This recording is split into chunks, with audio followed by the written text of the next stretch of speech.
Na verdade, sim, ver se o Numa devia falar, porque em francês é native speaker, mas eu vou falar em inglês mesmo, certo? Bom,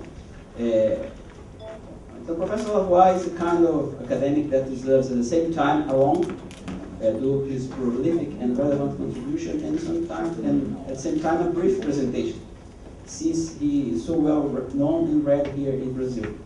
So what I've chosen was a kind of idiosyncratic way to present, like he affected me, the things that I read from him.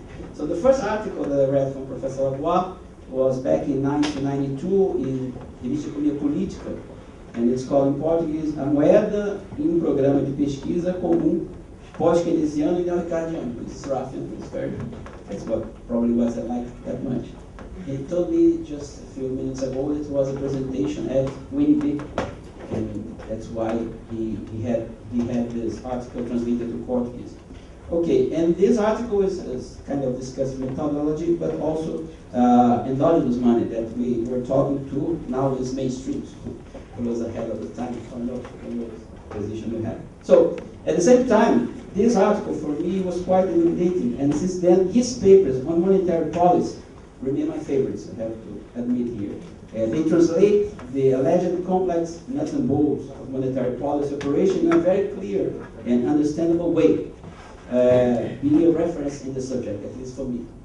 It's the best and makes a very clear presentation of it.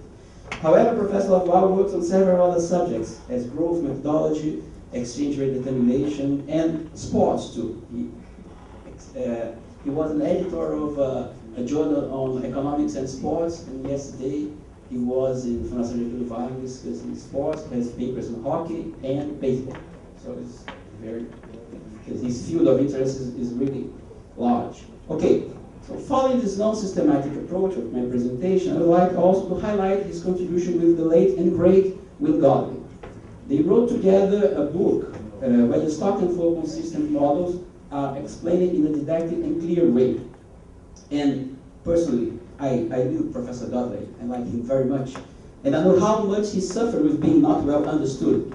And probably how happy he became with his collaboration with Professor Lavoie and his textbook on stock and flow models. You know, Professor Dudley suffered a lot from it.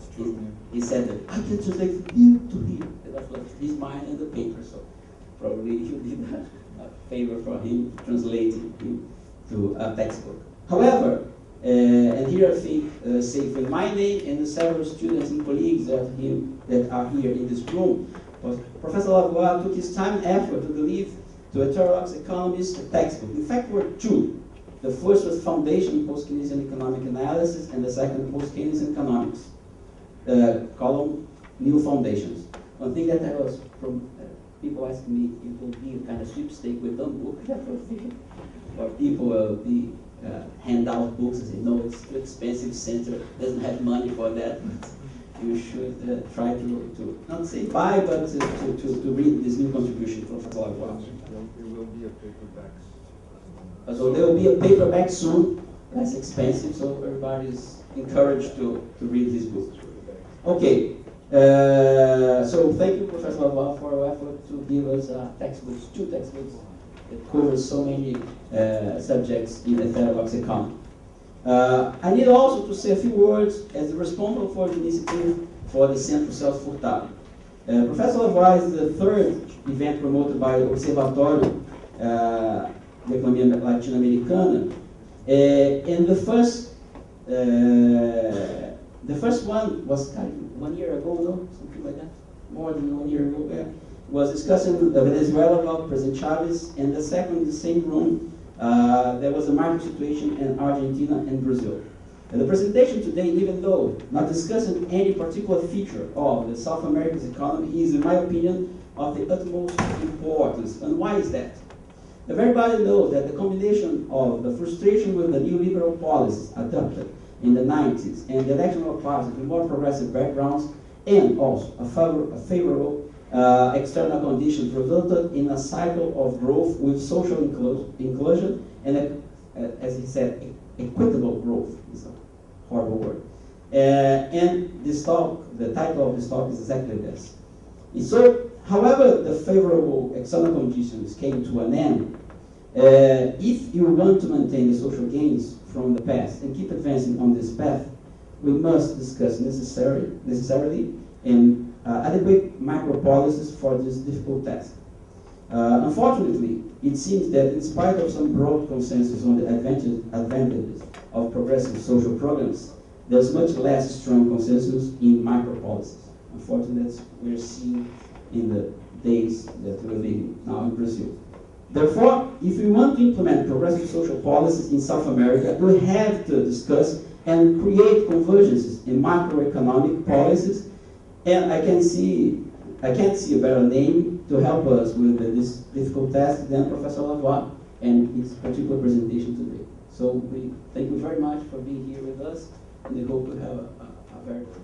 Okay, well, thank you very much for having me here. I mean, it's my third visit to Brazil, but I always stay just a few days. This time will be much longer. Before I forget, I just want to have a note which is indicated there, which is that I have a colleague at the University of Ottawa who does the same kind of things as I do, but he's the editor of a journal called the International Journal of Political Economy. And I think it's the next issue, or the second next issue, will be devoted to the works of Celso Furtado. So just a note in passing, you can look at it. Okay, so I'll start with these preliminary remarks, which is, and I'll show you some numbers in a minute, although I'm not sure if people can see it that far. There's a screen here. Yeah, all right. Okay. So people have to turn around. Don't look at me, look at the screen. Yes, there's been a fall in the wage share in almost all countries. Also, we know Piketty has shown that there is more inequality than there ever was since the 1930s, in particular within the wage share. We all know that wages have grown faster than productivity, and we know that growth has been more unbalanced, which means that it has been led either by exports or by debt. So this is not sustainable, and we have argued, a group of us, that we need another strategy, which we call a wage-led growth strategy. Now, this is tied with some theories that have existed for a long time. So you can tie that to underconsumption theories. You can tie that to the realization problem of profit if you are within the Marxist tradition.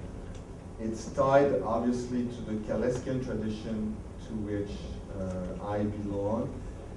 And it's also tied to the Caldorian tradition, which says that demand will create its own supply. So it's the opposite of Say's law. So when I say we, what I mean is, and the group of us is a group of about 6 people who were part of a project that was subsidized by the International Labor Office and that was focused on wage-led growth. 6 papers were written. You can see the list out there.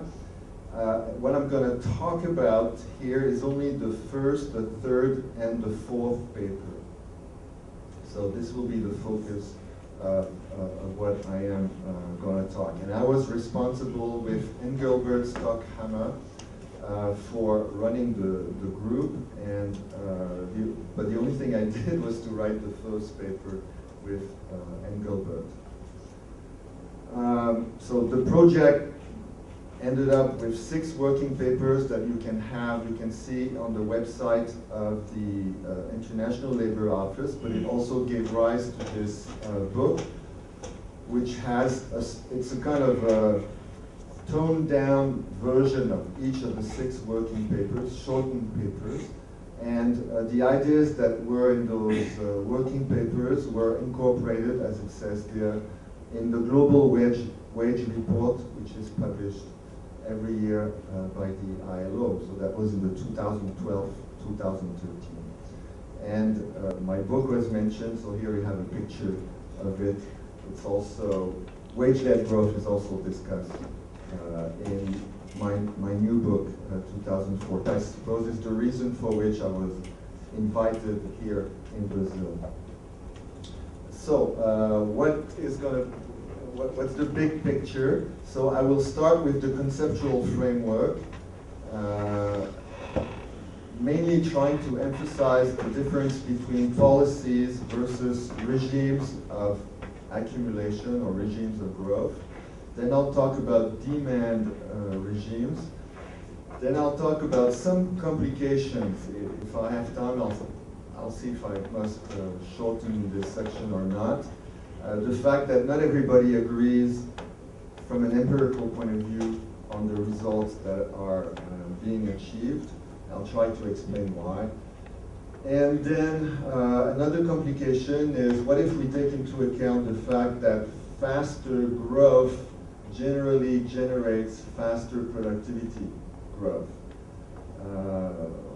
What are the implications of that? And the implications are, well, it makes the results even more complicated. So I'll spend some time on this. All right, so I start with the conceptual framework, which is the paper, the working paper that I wrote with Engelbert.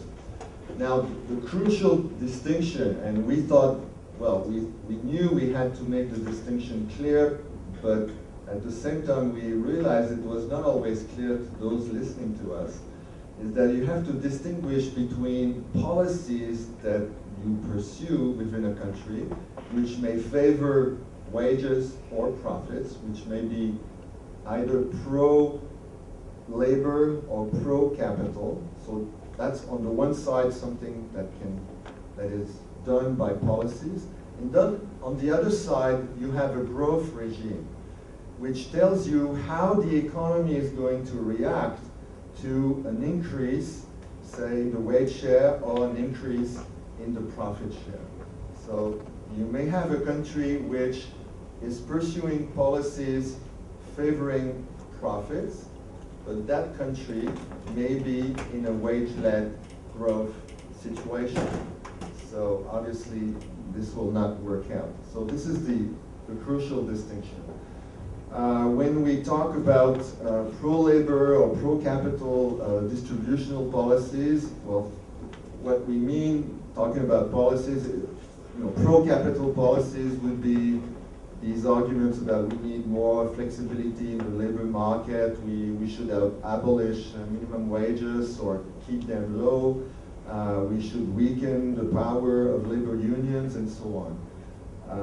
And of course, then we have the opposite for pro-labor policies, which would be, for instance, to reinforce the welfare state. And then, of course, there are also other factors that will play a role, which we don't take into account when we do our empirical work, but which certainly have an impact on what happens, like globalization, financialization, fiscal policies, monetary policies. All these things will have an impact on growth, but in our empirical work, we abstract from that. And of course, if you're pursuing pro-capital policies, then what you should expect is wage growth, which will be slower, and you would probably see the wage share going down, which means the profit share would go up. Right, so those are the policies that a government may try to push for. So here is some data. I should have made the numbers bigger, but anyway. So here we have mostly the G20 countries. The study was done around G20 countries. And when there is a parenthesis, it means that the change in the profit share did not start in 1980. So for most of the countries, the study starts with data around 1980. But for some countries, like Brazil, as you can see, we couldn't. But what you can observe is that the profit share over the last 30 years has risen in all these countries. And one can say the same about the incomes of the top centile, the top 1% over the last 30 years has also gone up. In Brazil, we didn't have information. But especially in Anglo-Saxon countries like Canada, United Kingdom, United States, you can see this big change in the share of the income of the top centile. So obviously there's a lot more inequality than there was 30 years ago. Okay, now we move on to the definition of a profit-led regime and a wage-led regime. So if there is an increase in the profit share and the overall impact on the economy is favorable, then we say it's a profit-led regime. And if the impact is not favorable, then it's a wage-led regime. And of course, similarly, if there is an increase in the wage share and it has a favorable impact on the economy, then we say it's a wage-led regime. So this is the distinction that I was talking about. And here, in those two boxes here, you have a combination of the distributional policies being pursued by the government and the economic regime, which are the good ones. So you must be on the diagonal here, the first diagonal.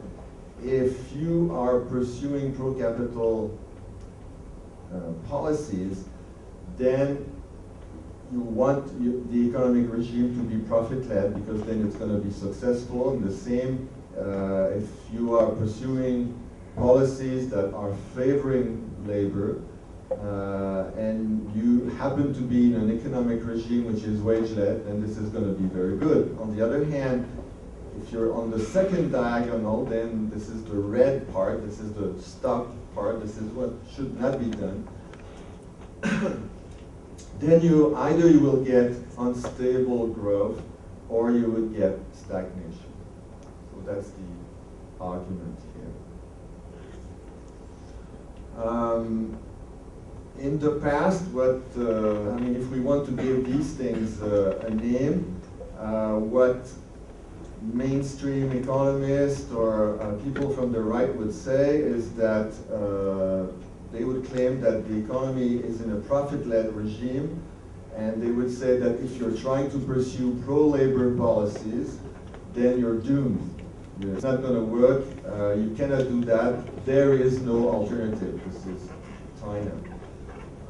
Whereas also what they argue is that if you are in a profit-led regime, then you should have pro-capital policies, and this is what is also called trickle-down neoliberalism. If you help the people who are at the top, then it will trickle down, and eventually even the poor will benefit from these policies, supply-side policies. And one would argue that in the past, at some stage during the post-war Keynesian golden age, governments were roughly pursuing pro-labor policies, and because economic regimes were wage-led, then this was successful. All right, so how are these demand regimes being calculated? So I'm not going to go through the econometrics. I'm not the one who did the econometric work anyway. Roughly speaking, most of you are economists, so you know that income is determined by consumption, government expenditure, investment, and net exports. So what we do is that we assume there is an increase in the wage share of 1 percentage point. And we look at its impact on consumption, and we look at its impact on investment. And this gives us the impact on domestic demand, so the internal demand. Then there is another set of equations which determines what happens with net exports, which corresponds to external demand. And then when you sum up domestic demand and external demand, it tells you what was the impact on total demand.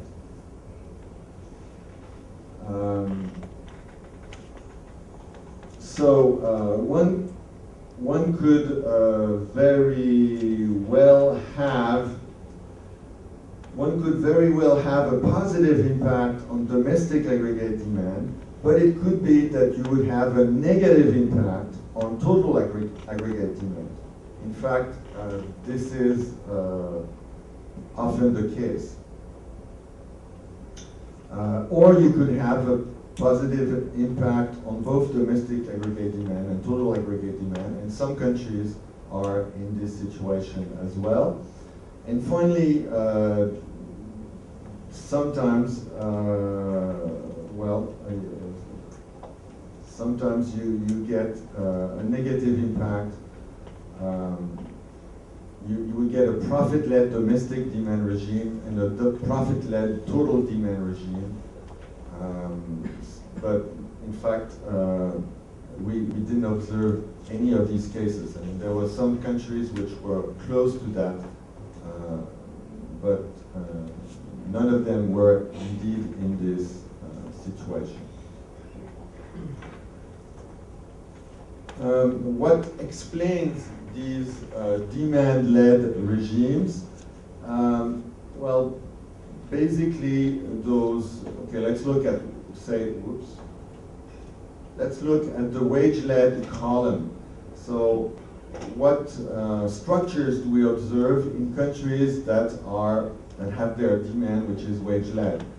So what is key is the propensity to consume out of wages is much higher than the propensity to consume out of profits, which means there's a big positive impact of higher real wages on consumption.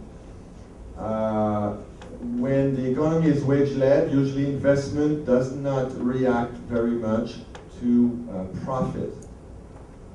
And the accelerator parameter is high. And then what we really discovered is what is important is that countries that are more closed and that have low net export price elasticity, these countries tend to be wage-led. So if you have an economy which is very much open with high net export price elasticity, then these countries will tend to be profit-led. It turns out that most of the action, most of the countries that are profit-led overall, it's essentially because of what happens on the external side. It's essentially due to trade. So this is what I say here, and most studies conclude that if you look at the domestic demand, most countries are wage-led. If you look at total demand, then the picture is not so clear. But when you look at domestic demand, roughly speaking, we can say that all countries are demand-led. Some studies do not necessarily say so, but a vast majority of them say so. Okay, so here is the empirical study that was done by our colleagues. Onaran is a lady who is a professor in the United Kingdom. She's from Turkey, but she's teaching in the United Kingdom. Galanis was her assistant, and so they did this study for most G20 countries, as I said before. The data started in 1960. They wanted to have a long time series so that the numbers would be reliable. For a few countries, it started in 1970, and then 4 of the G20 countries, they could not, they had to leave aside, and unfortunately, Brazil was one of them. So I'm sorry to say. The data they could get, I mean, the data was all obtained from the ILO itself, the International Labor Office, but for Brazil, it only started in 1990. So you are similar to Russia or Saudi Arabia.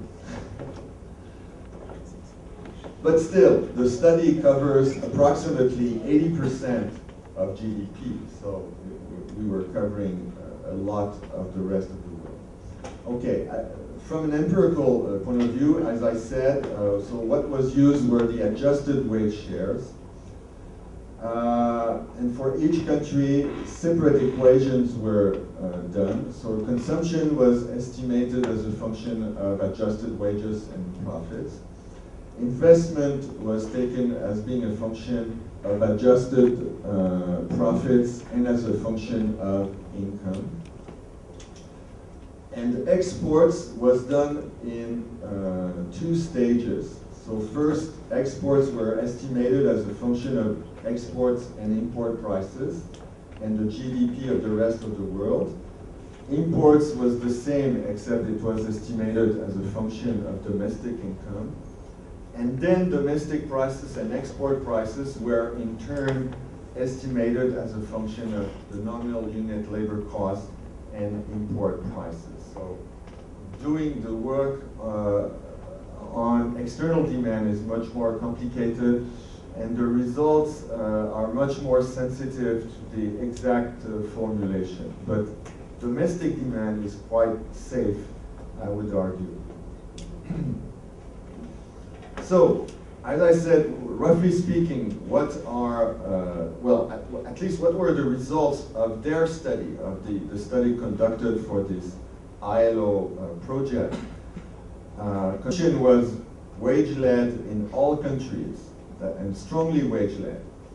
And the propensity to save out of profits is on average about 45 percentage points higher than the propensity to save out of wages. So from our standpoint, from the standpoint of a post-Keynesian, this is an important result because we always assume that the propensity to consume out of wages is much higher, is higher at least, than the propensity to save out of profits. All countries were wage-led with respect to their domestic demand. So that was something that was very clear. Most developed countries also had wage-led total demand, so adding domestic and external. And in particular, this was the case for the Eurozone at large, and the specific cases of large countries such as Germany or France. The only exceptions were countries like Canada and Australia, which are countries that export a lot and that export a lot of raw materials. And countries like Argentina, India are in a kind of similar, South Africa are in a similar situation, and they were also profit-led. Surprisingly, Turkey was demand-led, even taking into account profits. Even taking into account external demand. South Korea, if I remember well, was also wage-led. Here I have some numbers. So this column here, the second column, summarizes the situation for domestic demand, and this is the effect of a 1 percentage increase in the wage share. And you can see everywhere it's positive. Even in China, it's quite positive. It's true that the numbers are not necessarily very large, so the effect is not necessarily very large, but I'll be talking about this later.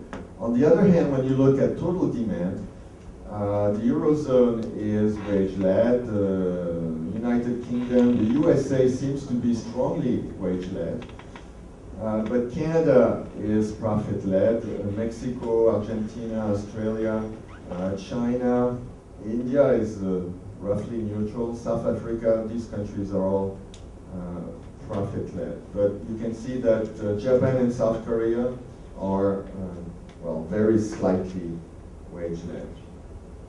So when you look at total demand, it's a mixed bag. When you look at domestic demand, it's clear that every country is wage-led.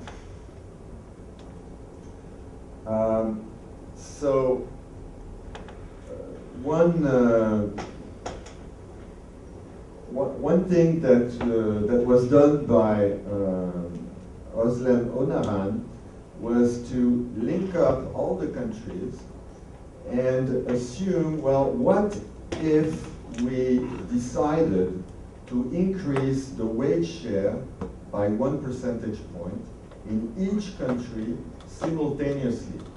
What will happen?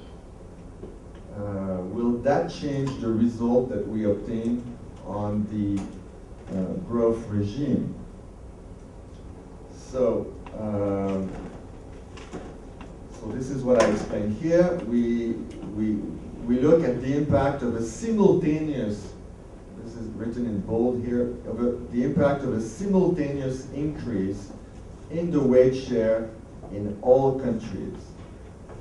And then we wonder what will happen. And then what she found out was that if you do that, then there will be an increase of 0.36% in world GDP. And the reason, again, is that all these countries are domestically wage-led. So if everybody increases the wage share by 1%, then this neutralizes the negative impact that trade may have on the growth regime, on the economic activity. So what we conclude here in the last paragraph, this means that while some individual countries can successfully pursue beggar-thy-neighbor policies by having wage moderation, this is not a viable strategy for demand on a global scale. So we have a kind of prisoner's problem where some countries individually, for them, maybe it's a good idea for them to have wage moderation, to reduce the wage share or try to stop real wages from growing. Maybe it is a good strategy from a demand point of view, from an individual point of view, but if everybody does the same, then it has a negative impact, the one which is just identified here. It will decrease world GDP if everybody tries to do the same. So here we have two columns, taking into account the multiplier effects. Here we have the isolated effect. So this more or less replicates, but with the multiplier, what I had shown to you before about the total effect on demand of increasing the wage share by 1 percentage point. So this first column here has nothing new. On the other hand, the second column explains the result that we achieved by assuming that there was this increase of 1 percentage point in each of the countries, each of the G20 countries that we studied. And what is interesting is that some countries like Canada, Mexico, Argentina, which were profit-led from the point of view of the overall demand, now turn out to be wage-led. I mean, for them, it would have a positive impact. It would have a positive impact, in fact, for all the countries of the world, except Australia, China, and South Africa.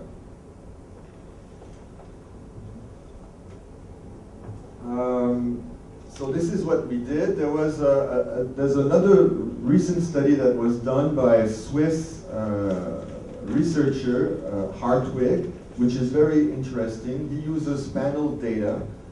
I think he was the first to do that. He did this for OECD countries for the last 40 years. And he also finds that, well, he finds in fact that total aggregate demand in OECD countries, taken as a whole, is slightly wage-led. So even if you take into account all the external impact, he believes that overall the countries of the OECD are wage-led, and domestic demand is, again, he finds the same result, very strongly wage-led. He believes that the profit share has, so to speak, no negative impact on investment.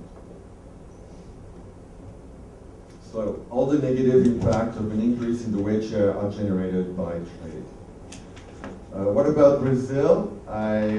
When we made our presentation at the ILO, I think, I can't remember if it was 2011 or 2012, we met Claudio Amitrano, who was working on similar things. He made a presentation, and I found out there was other works by Miguel Bruno and Arroyo and Gala. They were using a similar method, less sophisticated econometrics, and roughly speaking, they came with the same results. My interpretation of this is the following. I mean, the way I see it is the following. If you have a real depreciation of the Brazilian currency, then it will have strong positive effects on net exports. But if the real is depreciating, it will reduce the wage share and hence consumption. Because your foreign products will now be more expensive, and in Brazil, I understand you have a nearly full pass-through. So what happens is that these positive effects of net exports and investment are larger than the negative effects on consumption. So I would say that for Brazil, total demand appears to be profit-led, but really it's because Brazil is export-led. One could argue that well, as you depreciate your currency, this has a positive impact. This has a positive impact on net exports. This is why it seems that Brazil is profit-led. I suppose we can discuss a lot more about this. Okay. So I say here the real world is not so simple. A number of countries want to pursue export-led policies because this is associated with a profit-led policy. But planet Earth is a closed economy. We are still not exporting to the moon or to planet Mars. And therefore, overall, we are a closed economy. So everybody cannot be export-led. It's impossible. If some countries export a lot or have net exports, then other countries must have negative net exports. So maybe the most important here is the last paragraph. Policies, in my view, must be put in place to avoid this race to the bottom, which is exactly what we are observing in the Eurozone right now, because this race to the bottom is detrimental to the world economy and might just generate the next recession. Well, in Europe, this is what we seem to be observing. What time should I? Okay. Now it's getting slightly more complicated. It was simple up to now. Okay, so some complication, and in fact I want to deal with the issue of why some researchers get different results, and this is in particular the case with respect to the US economy. As you have seen, the result that we get are that the US economy is very strongly wage-led, even if you look, well, at total aggregate demand. But there are some researchers that have found that the US economy is profit-led. And in particular, one of your Brazilian famous economists, Nelson Barbosa Filho, has come out with these results with a famous structuralist economist called Lance Taylor. So they get quite different results. So one may wonder, well, why is this so?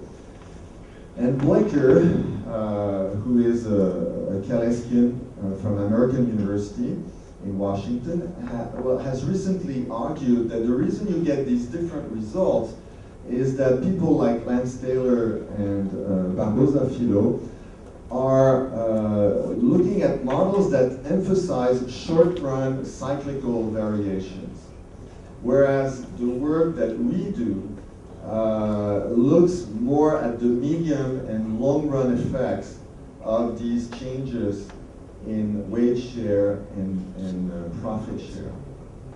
So I think this may explain very well the differences, because I was at a meeting at the New School in April, and another former student from the New School made a presentation, and again she was demonstrating that the US economy is profit-led. And then I said, yeah, but why do we, in our research for the ILO, why do we find that it is wage-led? And then the answer, well, it's different econometric methods and so on. But I think that's the key, because the people at the New School, they focus on these Goodwin cycles and cyclical changes, and so this may be a very good explanation of what happens. There's another explanation that may help to understand why we get perhaps some confusing results, is that the wage share is not homogeneous anymore, in the sense that over the last 30 years, there's been, part of the wage share is being taken over by very wealthy managers of large corporations, and a large part of their remuneration goes into or comes out from the wage share. And so it is skewing the data, and so some people are trying to correct that. In particular here, another Brazilian economist, Laura Carvalho, has done this with an Austrian young economist, Redzai. And so they're trying to make corrections for that. So having some proxy that measures the degree of inequality in the wage share and introducing that in the regressions. There are some models that have been done in the past, not empirical ones, but theoretical ones, like one by Tom Parley, I have one myself, that try to take into account what we call overhead labor, which you can understand to be what's non-supervisory workers, or it's people at the top. Unfortunately, the only country where we could introduce that would be the US. The data does not exist for any of the other countries. If you take overhead labor cost into account, it also messes up the result. If I may use a bad expression, you could say it fucks up the results. And here I have an example. Under some circumstances,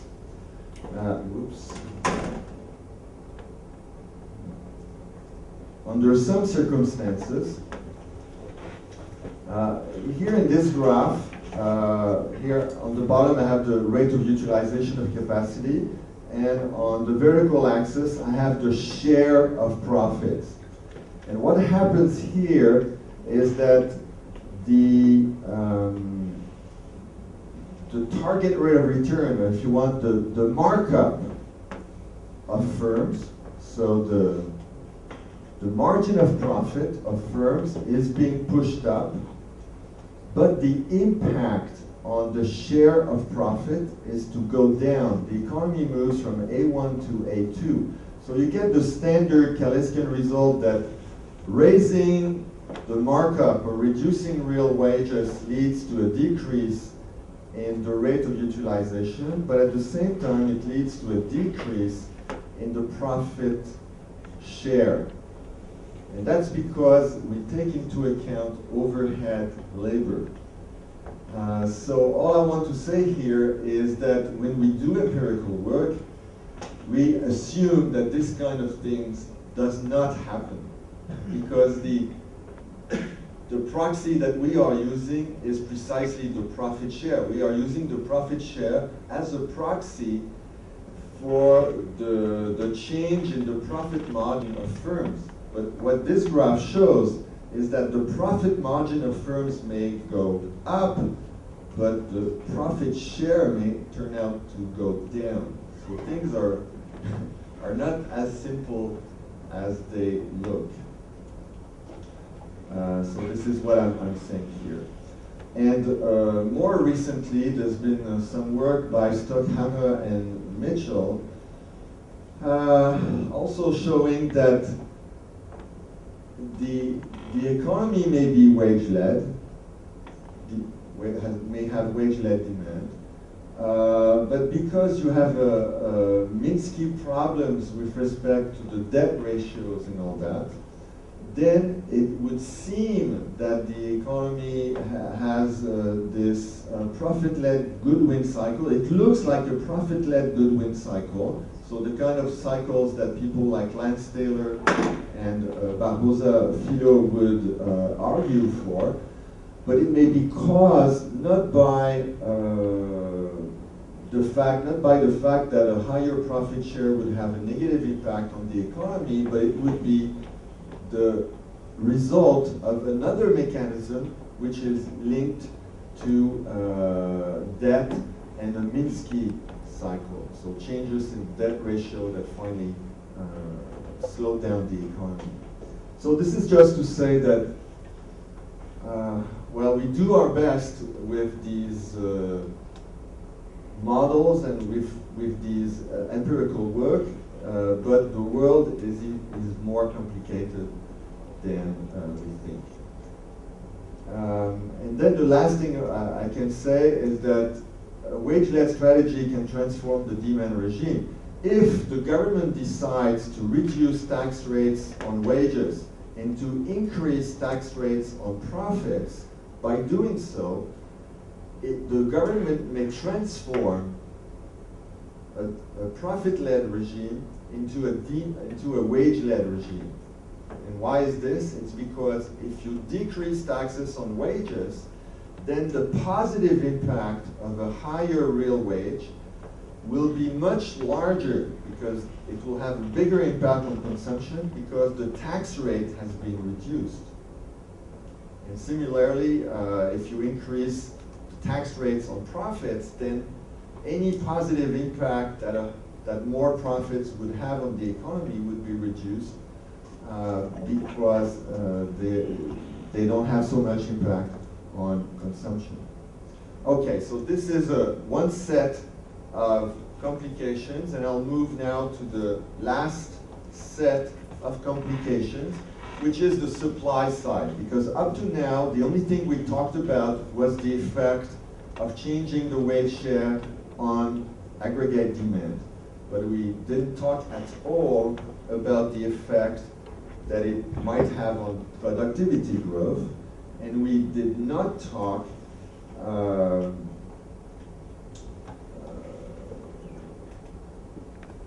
there's something else I wanted to say.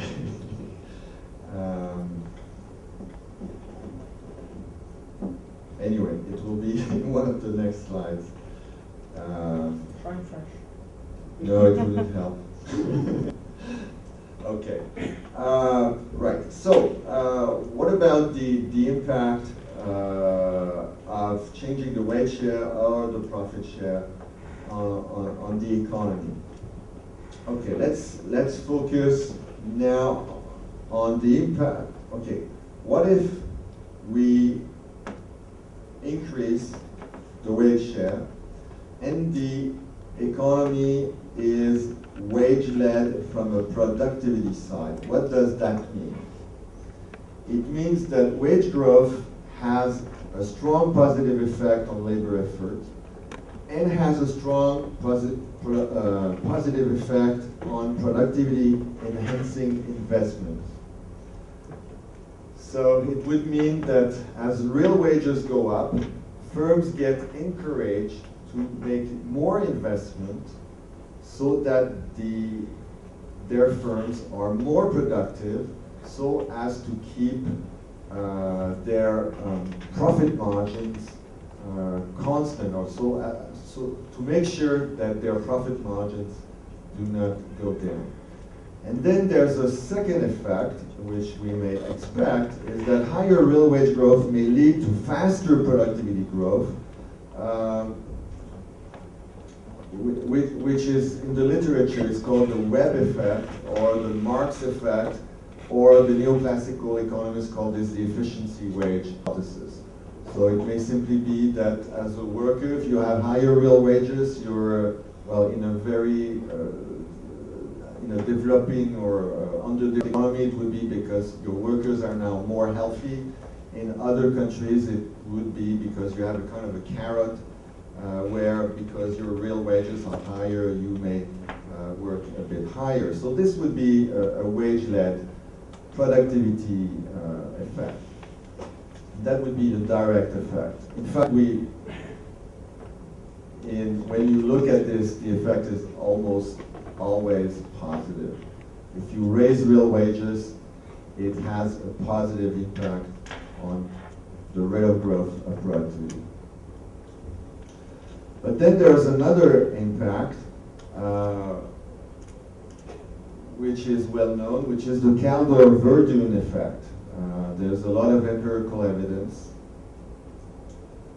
that faster growth overall, and in particular in manufacturing, will lead to faster productivity growth. So this is one of the most solid empirical facts that is found again and again, has been found over the last 40 or 45 years. Unfortunately, from our standpoint, this will have a feedback effect on the demand regime. And it will have a feedback effect, and this is what I wanted to say, it will have a feedback effect on employment. Because if you have faster productivity growth for a given level of growth, then it means the rate of growth of employment will be slowing down. You know, this is like technical or technological unemployment. And this was done by a third working paper for the ILO by Storm and Nastepad, and they looked precisely at this. Well, they have been looking at it for a long time, but they looked at it again for the ILO. So here is how it works. I must say I'm proud of this graph because it is not in the paper by by Storm and Nastepad. By the way, they are a couple, it's husband and wife. They don't have this graph, but I think it represents well what happens. Okay, so we start with the rate of growth of real wages, W. This has a direct Marx-Webb effect on productivity growth. P is the rate of growth of productivity induced by this. Therefore, when you put the two together, then this tells you the rate of growth of the wage share. So the rate of growth of the wage share is W minus P. This rate of growth of the wage share will have an impact on aggregate demand growth, which we call X, which is what we did in the first part of my presentation. This is what we were looking at. We were looking at the impact of the wage share growth on aggregate demand growth. Now, this aggregate demand growth has an impact, the Kaldor-Verdun impact, on productivity growth. So you have this feedback effect that also comes up. And then finally, when you combine the two, you have the overall productivity growth, P, and the overall aggregate demand growth, X. And the difference between the two is your employment growth. So you can see, you can guess right now that even if we are in a wage-led demand growth economy, so X may be very high due to what happened to the wage share, but this positive effect will be reduced by the the positive effect of aggregate demand on employment will be reduced by the fact that it also generates a rate of growth in productivity.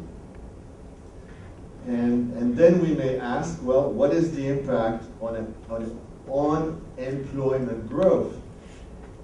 Does this wage-led economy, wage-led from the point of view of demand, will an increase in the wage share, will that also lead to an increase in the rate of growth of employment, which ultimately is what most of us would be worried about, and I suppose especially in a country like Brazil. I'm not sure I want to go through that. I think I'll just,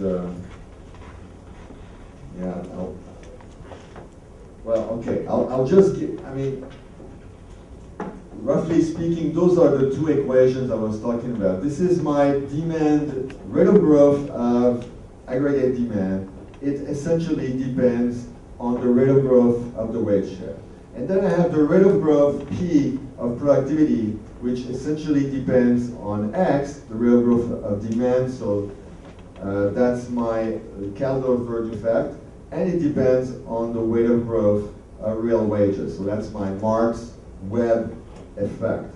And then with parameters that are roughly what has been observed on average in countries that are wage-led, the conclusion we arrive at is that dx, well, it's not dx, it should be,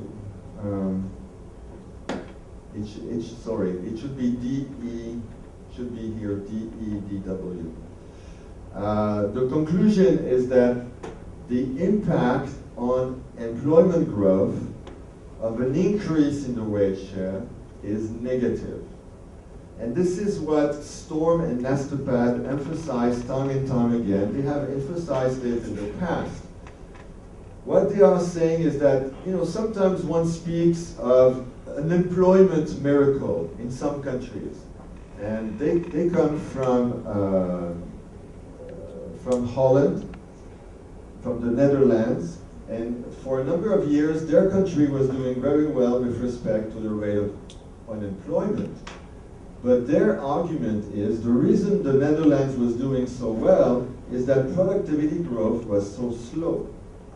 And it's the same with respect to Germany right now. They also have a slow rate of growth of productivity.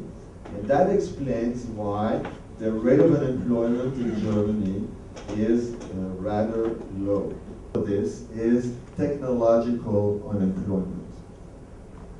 So, again, this is why I'm saying you have all these complications. The world is not as simple as you would like it to be. So if Brazil, Canada, any country pursues a wage-led growth strategy, it cannot be done on its own. It must be accompanied by fiscal policies and monetary policies which are expansionary. So you need those two or three things together. You cannot just have well, you can if you want. You can have a wage-led strategy. You can try to push up real wages. It will have a very favorable impact on productivity growth, but it will have a slight negative impact on employment growth. It will not solve your employment problem.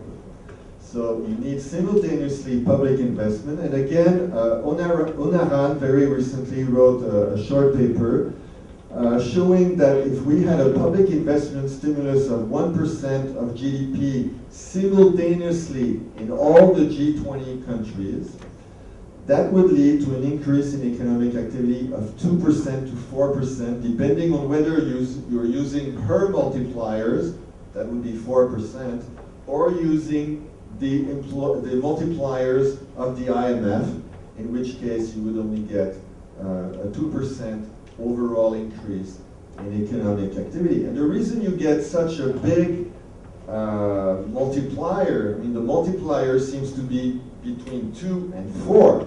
So 4 is pretty high. But the reason is that she's got a model where all the interactions between the countries are taken into account. So if one country has an expansionary government, has more government expenditures, then it has a feedback on all the other countries, and they in turn will also increase their government expenditures. So what I would conclude here is that what you need is a coordinated stimulus, which would be done both through public investment and through a policy of high wages. This is what needs to be done. Ideally, you need the two together. Increasing real wages alone will do the trick for productivity, but will not do the trick for employment. Thank you.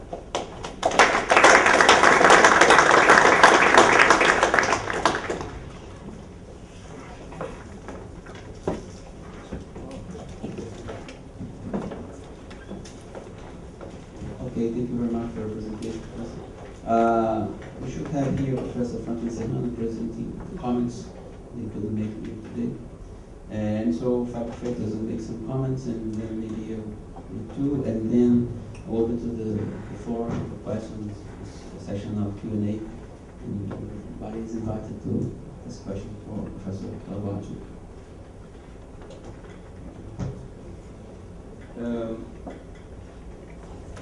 I think that there is one point that may be a source of confusion in the literature, which is the relationship between level and growth effects.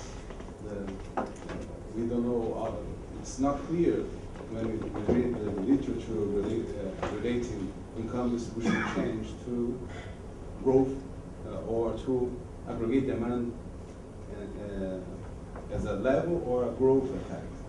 So I think that Nelson, Barbosa, and Taylor, all the cycle models, in fact, are capturing the effect of a level effect of income distribution change, but not really a growth effect.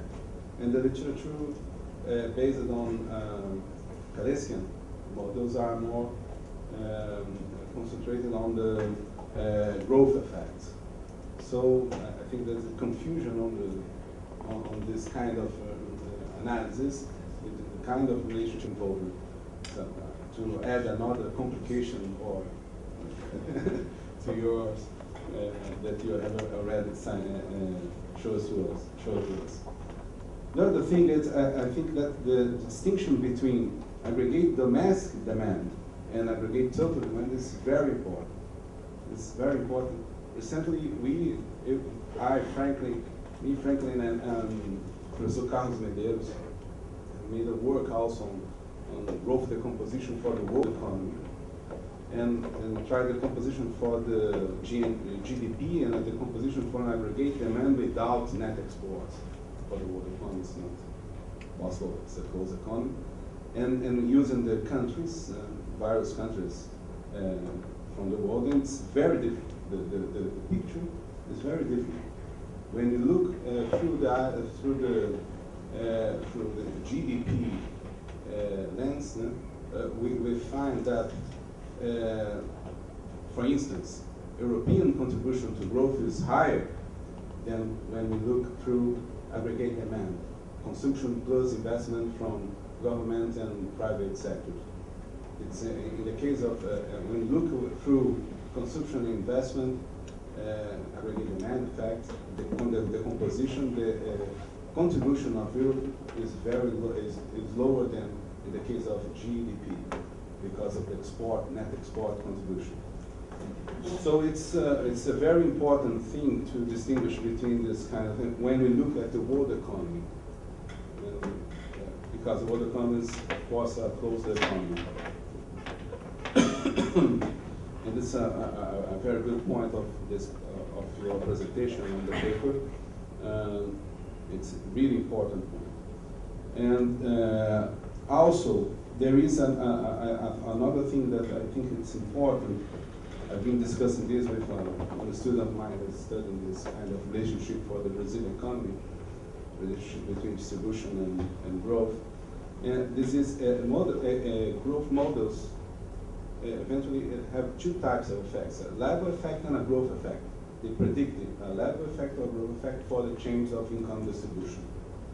So, but even when the model has only a level effect, it has a growth effect, in a temporary growth effect.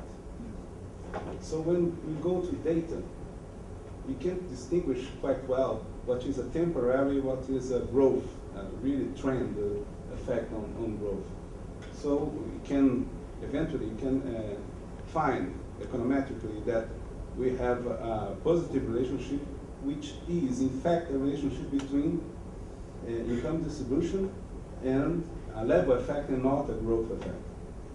It's very, very difficult to this. We don't have econometric techniques to distinguish this kind of details in the case of the predictions of the models. And I think it's very important to have this this difference in mind. And finally, in the case of Brazil, I think that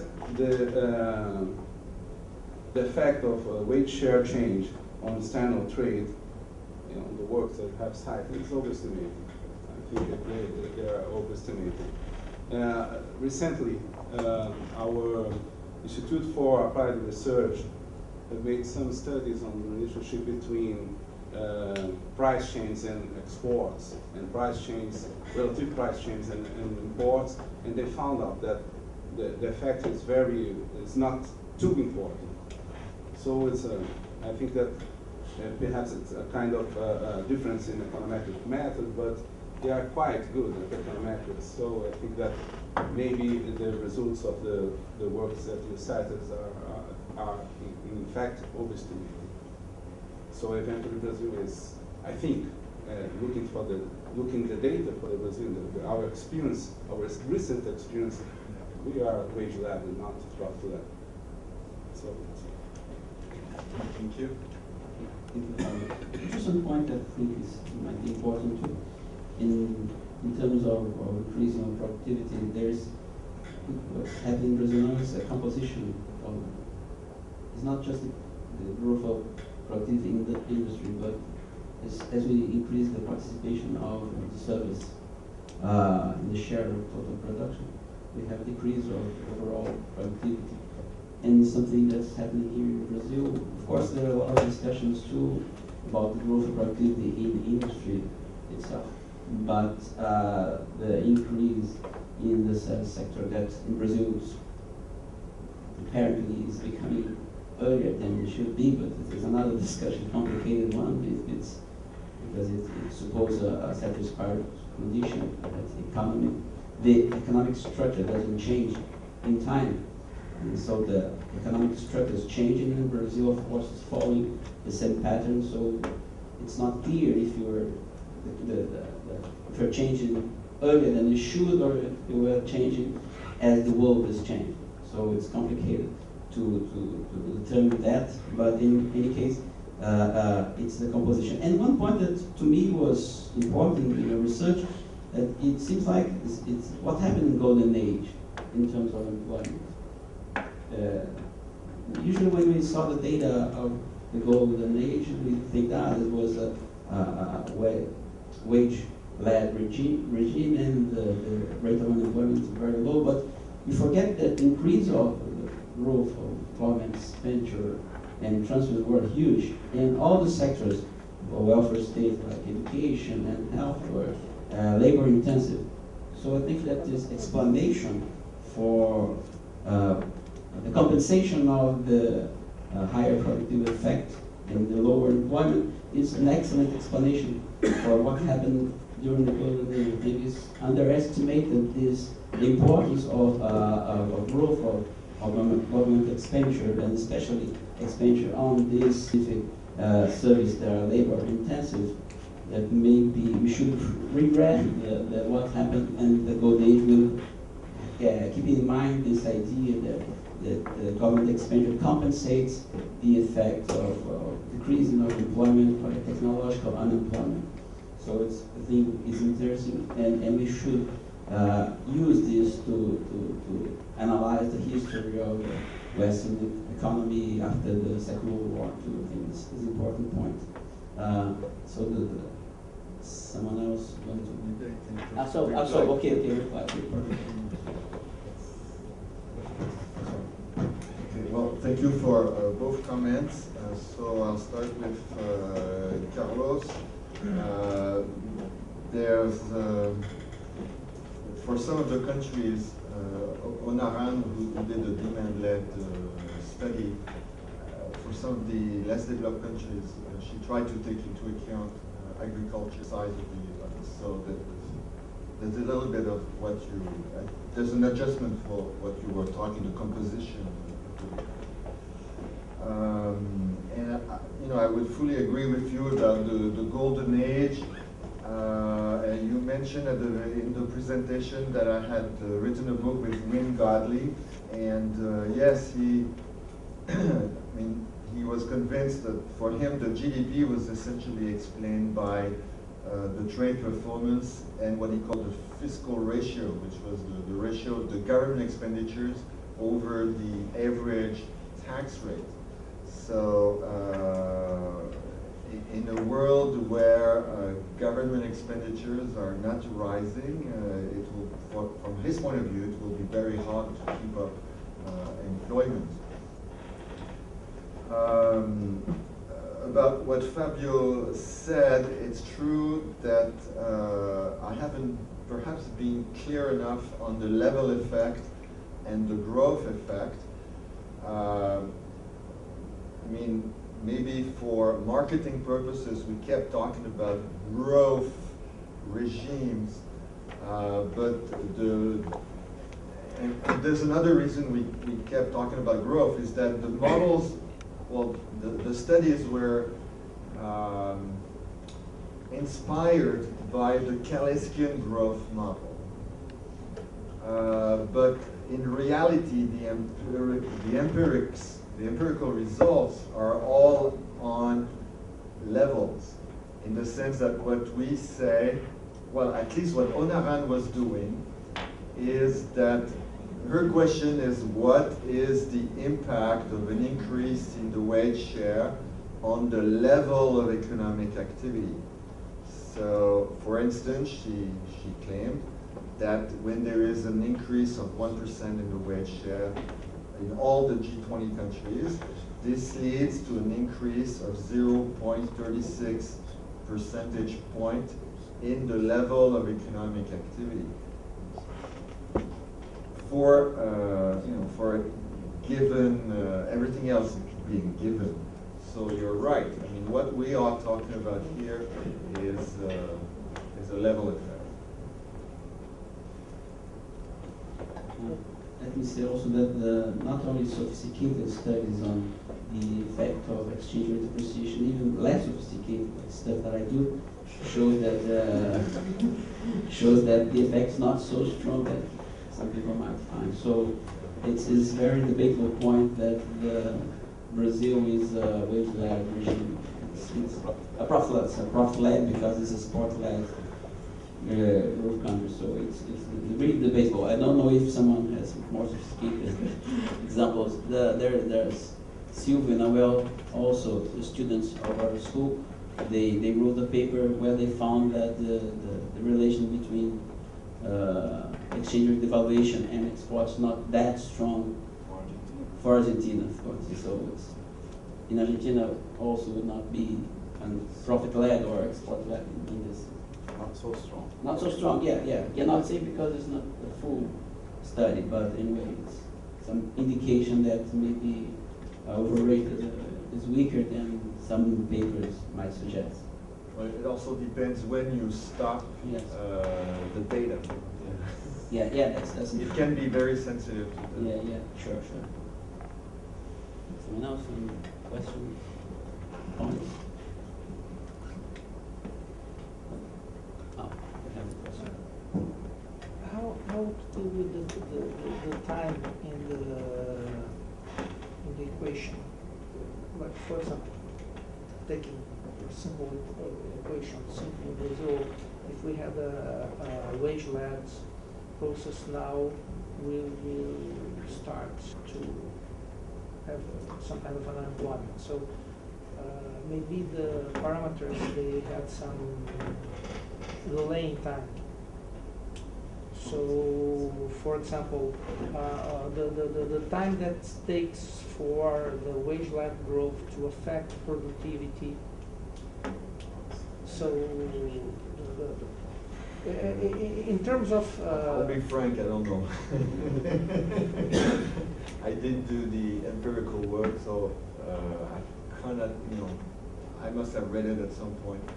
But yeah, I don't know. Well, and especially the question of productivity is related to a storm and Equitable were doing, and they were relying on work they had done previously for their own book that they had published at about the same time. So I can't say. That's my front end. It's a good question. Someone else? Oh, I have one. Please say your name. Sorry, I didn't ask you to say your name. Sorry, I think should identify itself. Paulo. Hello, my name is Pedro. I'm an undergrad student at Universidade. Starting the graduate student, right? Yes, next year. About to graduate. My question is similar to Taco Freitas' point about level effect and rate of growth effect. And at least theoretically, it seems that distribution affects more a level effect than a rate of growth effect. And well, he has made that point. So my question is, what would be a good policy towards growth, a long-term trend growth? I don't know if I have made myself clear. No, you're very clear. I mean, It's a difficult question. yes, it's.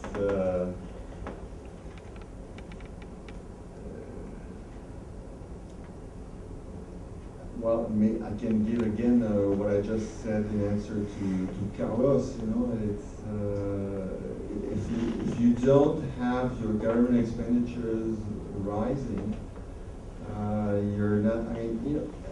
You're not going to get any growth. So basically, you have to keep raising government expenditures, and then it will have these induced effects on the rest of the economy.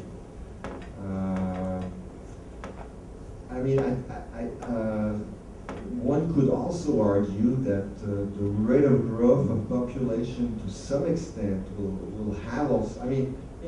Post-Keynesians usually say aggregate demand is drawing aggregate supply, is leading aggregate supply, is inducing aggregate supply. This is what we say usually. But one has to, and for instance, that the actual rate of growth of the economy will have a feedback effect on the natural rate of growth of the economy, and therefore on the rate of growth of productivity. This is what people like Celso have been saying and Leon Ledesma have been saying for some 10 years. But on the other hand, one has to recognize as well that a growing population that has access to credit will also have a feedback effect on aggregate demand. I don't know what the situation here is in Brazil. I think it is very difficult to borrow to build a new house. But as you know, in the United States, it's pretty simple. And in in such countries, for sure, the rate of growth of the population, as people come of age of wanting to have their own house, then they go ask for a mortgage. If indeed they get it, then they go and start buying a new refrigerator, new appliances, household appliances, and this will have an impact on consumption. So, I wouldn't say there is a single way to get aggregate demand growth. Some may come partly from the supply side, and the other, well, then you just hope that this increase in real wages, if it has an impact on aggregate demand, will also have a feedback impact on the rate of growth of productivity. Then you have faster growth. But then you have all these people, ecological economics, that is telling us, well, we shouldn't grow so fast, that we should have zero growth. I have a student in Paris. I'm a co-supervisor, and he's into degrowth. He thinks that it should be negative rates of growth. For the rich countries. So in Europe right now they're doing really well. They're really happy. They have zero growth now. I think that the point is this distinction between level effect and growth effects very important for policy, because if we have a growth rate effect, it's a much more important effect than only a level effect. And the transmission mechanism from changing of wage share to growth or level, it's not very clear in the literature. For instance, when we talk about the positive effect of wage share change in exports, we should have, on exports growth, we should have some mechanism that explains why decrease in the wage share transforms in a higher rate of growth exports. It's not easy to say something about this relationship. It depends, for instance, on the composition of exports in terms of goods, the income elasticities, but we should have a change in income distribution, producing a change in the composition of exports, which increases the average income elasticity of exports. It's not easy we should test this and not only the results, because when we test only the results, we have the ceteris paribus in the way. We should try to have a more specific, more fine specification of the mechanism of transmission of the change in income distribution to the change in aggregate demand variables, which would, I think, have a good effect on the econometric and applied work. Because we have a specific story to test and to see, to have a specific number attached to it.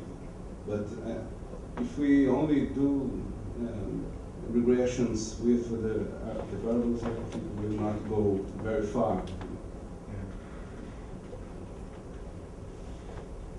Well, this is what I was saying. It's not so easy. Although I think that Storm and Nastipad, they try to look at growth effects. I would need to check, but they have a book that was published in 2012, which is a really good book. It's a critique of the NAIRU, but the non-accelerating inflation rate of unemployment. But they do all this work on the effect of changes in income distribution on, well, I think on growth variables. Yes. For instance, we can think about the connection between wage share and consumption. And one way to have a positive relationship between these two variables would be when we have credit,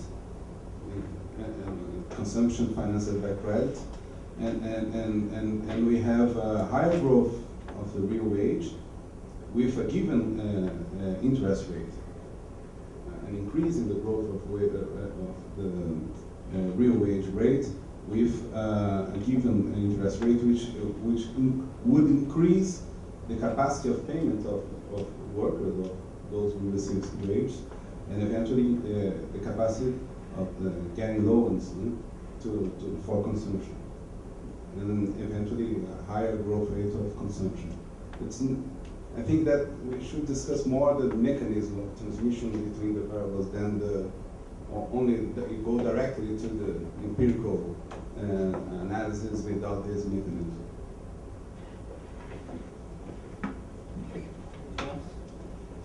I think one point is important too is that the results of the research, they call for a kind of coordination of policy. Yes. It's important really. So not only coordination of wage-led policies like favorable for workers, like increasing real wages or wages, workers' rights, but also to increase in this model, complete model, we increase the rate of growth of expenditure of government. So there's will be a world effect that combination. It will enhance the result you got from the increase in wage in every country. So the idea of coordination of policies among several countries is a very strong result that comes from this research.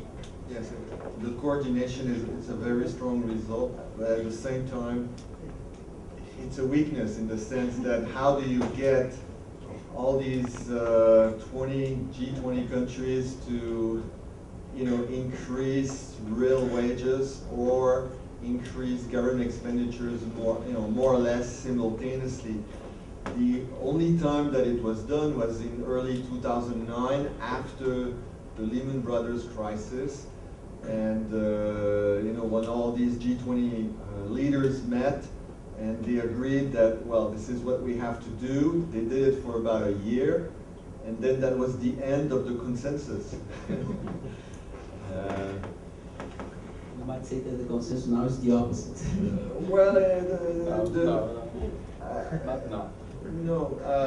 I think looking at what the IMF, looking at what the IMF is saying. They're doing a U-turn. And then they have done almost another quasi-U-turn recently.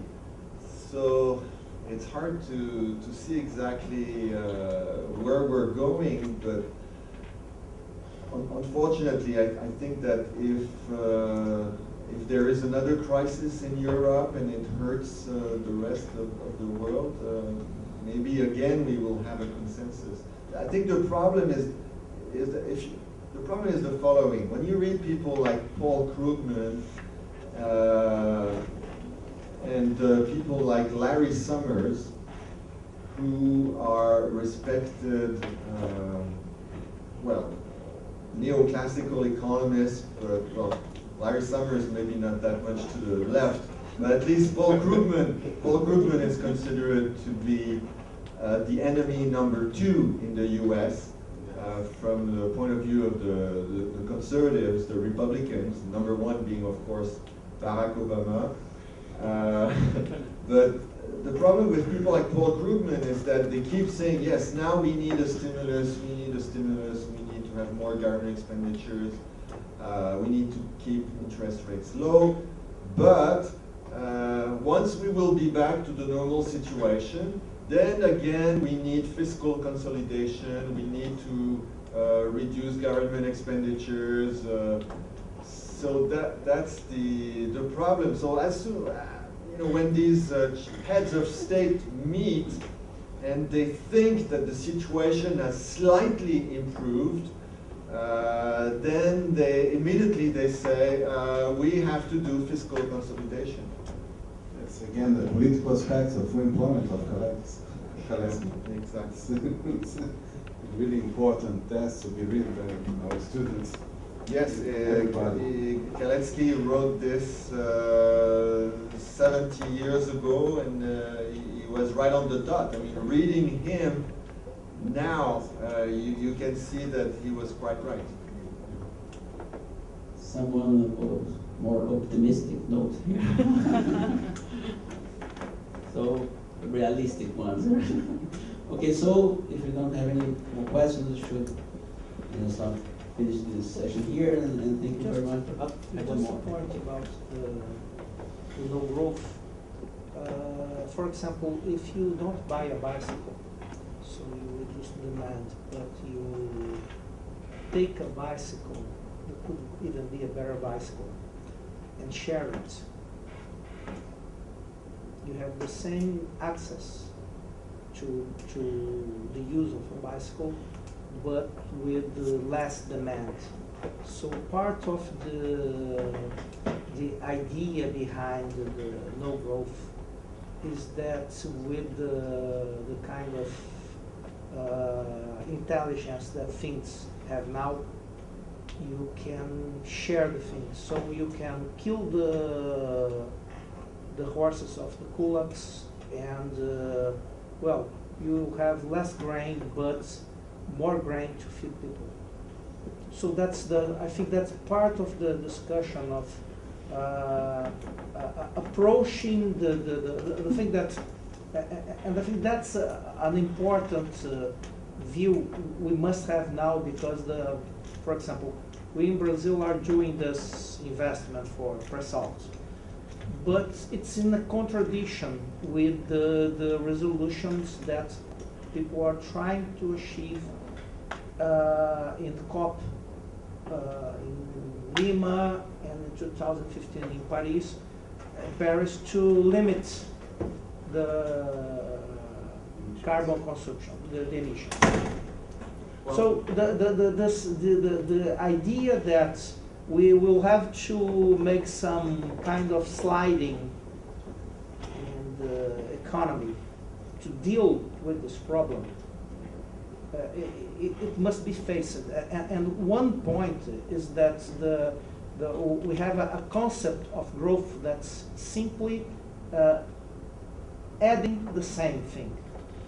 So it's considered growth if we build another bicycle, not if we make from one people using a bicycle to three using the same bicycle. So that's I'm not sure what your guy Francis is trying to do, but I think that's the point. Well, two things I want to say. One thing is, obviously, if we want, say, zero growth or something like much lower growth, then